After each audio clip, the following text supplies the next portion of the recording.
ආ මේක මම දන්නේ අර ගතන නේනේ ඈ මේක දිනකො ඒක තමයි කියවනේ ටිකක් ගාගන්න කියලා කියන දේ අහන්නේ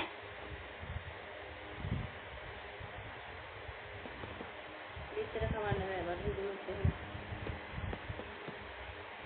කරගේ වුණා තොට අතන හොඳ නෑ නෑ හිට ඉස්කෝලේ යන්න ඕනේ නෑ බඩ බිඳිනවා ඊපස්සේ වෙන පැනල් ප්‍රතිභාගය බොනවද මකට බොනව නේද හොඳ වෙන්න ඔක ඩාක්ටර් වේදෙනවා එතකොට ආයෙ නෑ ඉතින් නිකන් හිටපන් ඉස්කයි යනවා උදාය වගේ ඉස්පිරිතාලේ ඒක නැවතිලා ඉන්නද හොඳට ආසිය කරගේ වුණාට කමන්නේ කන්නේ අපලා